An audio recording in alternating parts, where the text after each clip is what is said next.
Do you play War Thunder and are you struggling with the economy? You can now get free Golden Eagles by downloading the app down below and completing simple tasks. If you use my referral code EPGEK, you get 10 Golden Eagles upon signing in. And if all of you accumulate enough Golden Eagles throughout that link, I will be able to host 5,000 Golden Eagle giveaways with the Golden Eagles that you guys have earned. Welcome back, and today we are flying out the highly requested, for some reason, Arado C-3, and I think it's mainly because people want to see me suffer. Because I don't think that people actually want a review on this thing. This thing is a bit of a boat. I mean, look at the thing, it's a massive bomber, it's to be expected. And while this thing handles like an absolute freight train, it is absolutely on rails. You can tell it doesn't pull any AOA whatsoever, it's always basically pointing straight forward. This thing has barely any slip in the air. And this thing will point in the direction you want to go. But once you've pointed it, it will keep pointing in that direction until you pull the stick so hard you basically tear your own dick off. You don't want that to happen, but you can use this to your advantage when you are in these fights. The issue is if you are in a defensive posture, if people are above you or if people are faster than you, you are going to have a massive issue. However, if you are in a position to actually use your attention, use your speed and your acceleration, you can actually somewhat energy fight people. It feels similar to the way that the Hornet does it. And as some of you know, after 600 videos, this is probably my favorite thing to do in War Thunder. Having a plane that doesn't turn well at all, but it does have energy or retention or something that can make it work in a dogfight. And then just slowly but surely wearing people down and then just putting them into the dirt. This has been one of my favorite gameplay loops in the game. Of course, it does kind of rely on your enemy being unaware and sticking to the fight a little bit too hard. Because if they are smart, they will just keep their speed up and I will never kill them. Even though I might be faster in a dive, for example, or I can out-accelerate them. At high speed, this thing, it's a boat. It doesn't turn very well, it doesn't roll very responsively. And again, it just on rails. You can tell when I try to pull lead, it doesn't really pull lead whatsoever. It just kind of flies straight. And you can say that's compression, and it partially is. But it also just doesn't break out of its train tracks, basically. Now, we have this BI on us. We have him on us for basically the entirety of the game. And I just stay above 800. If you stay above 750 to 800, the BI realistically won't kill you. Yes, he is faster than us. He accelerates much quicker. But he locks up completely. He's completely bricked up above 650 kilometers an hour. And if I use that to my advantage, I can basically just take that guy for a ride around the map. Yes, it's gonna be extremely obnoxious and we can't really defend ourselves against him. And we just force a stalemate, but that's essentially the best case scenario that we can cause.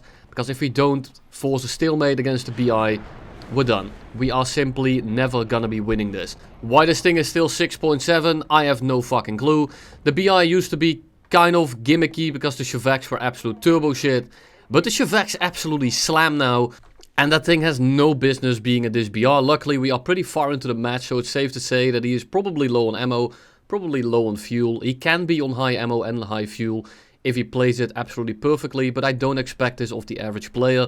So I'm just gonna hope and pray that he will not be into the match for very long. If he does RTB, we don't have very long, because that thing accelerates and lands and everything, just does it extremely quickly.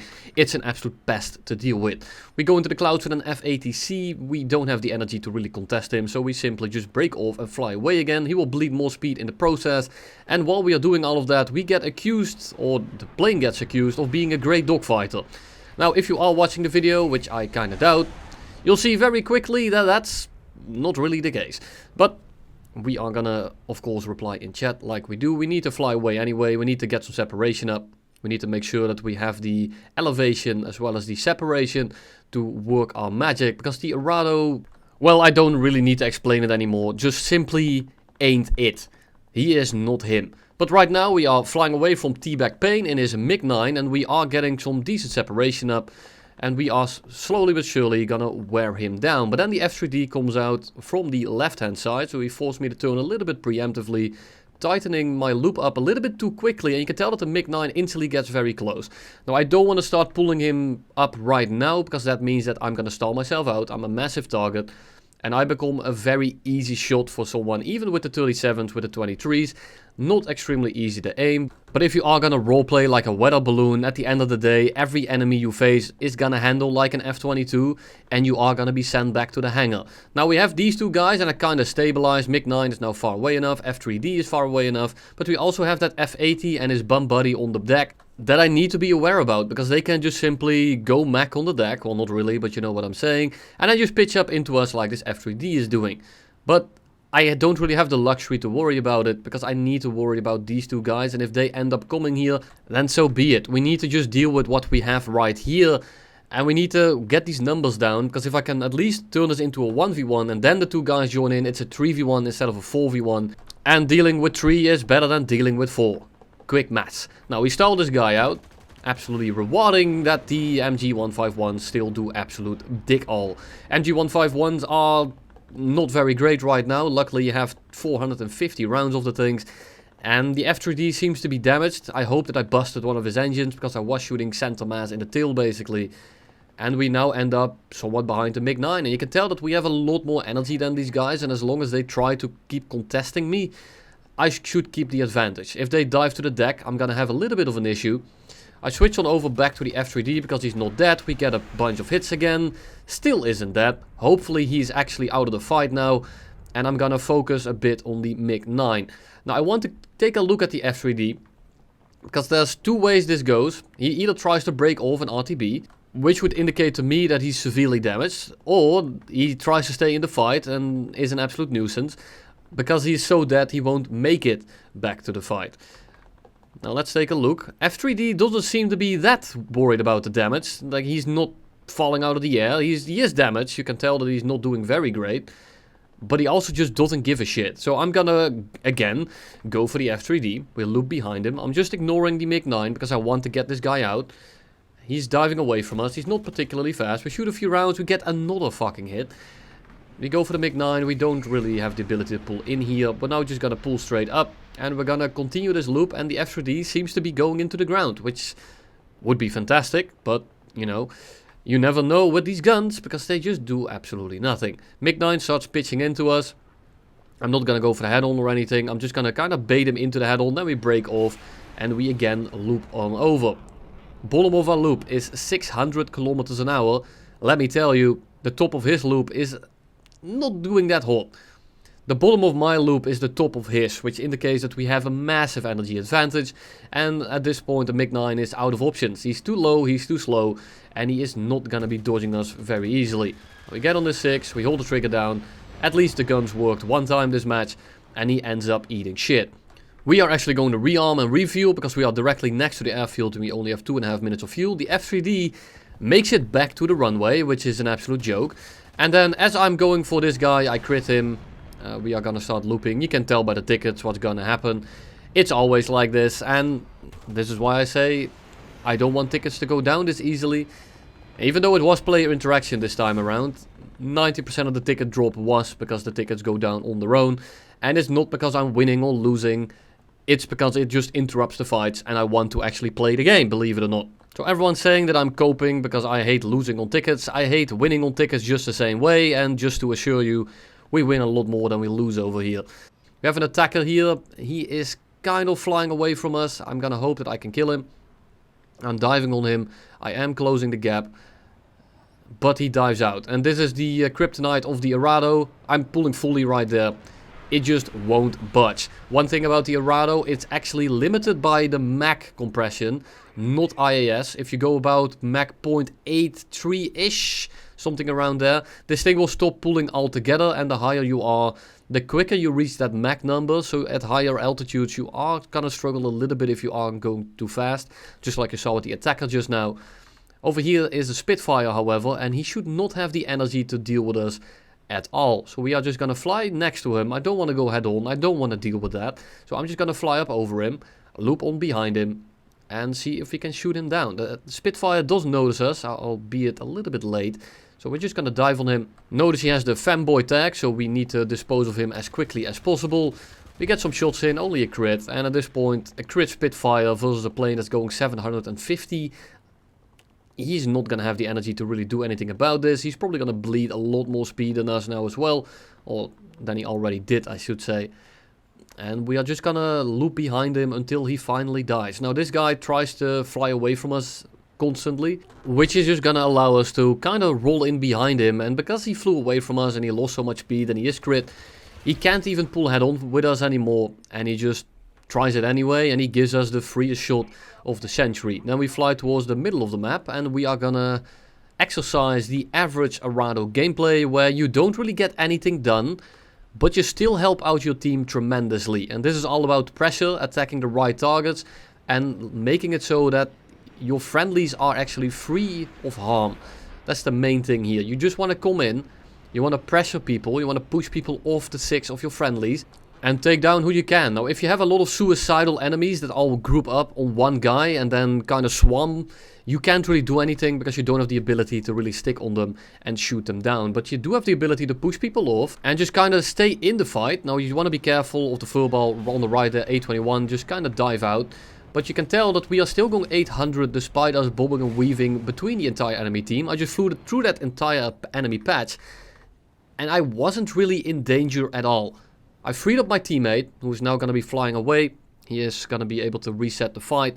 And we are going to put it into the vertical, because that Sea Venom is actually... It's not a good plane, but it's surprisingly dangerous when you are flying something like the Arado. But right now we do have the speed to just get away from him. And I want to put that speed into elevation, because I don't really want to deal with a Sea Venom that's on equal altitude and just accelerating behind me. Because in the long run, he will catch me, and if that guy catches me... This game is over. This thing, again, when it's defensive, gets absolutely nothing done. And it's the same deal with head-ons. You can't really pull out of them. You're essentially forced to just full commit people. Because if you try to dodge the head-on, you're so stiff, you're so unmaneuverable, and you're so much on rails that it's extremely easy for the enemy to just kind of point to where you are going. And you can't really deviate from the path that you put yourself on at the start. Now, luckily, we have the position and the energy here to just kind of... avoid every head-on in the match. Just pretend you are a social recluse and that you really don't want to see anyone. And that you then shank people from behind. That's the main thing here. Unless they see you, I guess, then you can get on your electric scooter and like run circles around them until they're out of breath or something. I don't have an analogy for this shit. Just use your imagination for once. I'm out of ideas. So we crit the 821 below us. He doesn't really seem to be that heavily damaged, but we did kill his oil tank, as you can see in the bottom right. And it's an 821. He won't really enjoy any damage whatsoever. My squad mate takes down one of the meteors, which is absolutely dreadful to deal with in this plane. Because that's one of those planes that you don't really want to fight. Because it doesn't matter how slow you get them, they always have the ability to pull head on with you. Because they turn so well, and it's the same for the vampires. The vampires and the meteors are probably the most annoying planes to deal with. Anything else, if you have position, it's basically a free game. Now we have the attacker, we have an 821 that's crit on our right, and there's just people everywhere, but you want to work your way from top to bottom in this thing. Because if you go to the one that's not on top, and he goes for you after he's above you, and he's probably going to catch you, your game is over. It takes you too much time and effort and energy to get someone off you, that you don't really have the ability to recover from it, unless of course you have a teammate that clears your ass, but don't rely on those, because well, it's random teammates, and that's exactly what I mean. I can do something a little bit more fancy to dodge the head-on, but at the same time I can't, because this plane will just not move. Those head-ons are the end of most of your games. Luckily, he only hit like one shot, and he hit the very back of our tail, and that's why we aren't dead right now. But this is not a position I'm super fond of. We are behind the meteor, which is okay. We have the Sea Venom behind us, which is also okay, because we have a lot of energy on this guy. And we are directly above him, so we can just kind of invite him into going for us. And that's what we do. And then we just break off. As you can tell, I don't want that head-on at all. I instantly break off 90 degrees. I have the energy to do that. And I'm just going to simply keep looping over him until he is so slow that he can't pull into us anymore. We are still going 650. We are diving in. We're probably going to top out at like 750, maybe even a little bit quicker. Take a few shots, 780 even. And we break back off again. We are going to loop over and we are going to get on this 6 now. The issue is that the Sea Venom notices that he is not going to be winning this. He also sees the 262 coming in. And that's kind of the strength of the Arado, but also just the the beauty of teamwork. You can do that in most planes, but with the Arado, people think you are a free kill, and they will very often overcommit completely, basically setting them up for the entire team if they are paying attention. Now for the last guy, we have an attacker. We are going pretty quick. Our squad mate is gonna leave us alone because I asked him if we could dogfight him and he said yes. And our teammate on the right got digged down by AA because it's an absolutely fantastic addition to the game and it definitely isn't unfair whatsoever, according to Reddit. So attacker comes in, we're just gonna not take the head on, we're gonna fly on kind of sideways and we're gonna take a little bit of a loop and see if he wants to follow it. Now he's already showing his first signs of brain activity by not sticking to the shot. He knows that he's not going to be taking it or not going to be in range to take it, so he just flies away.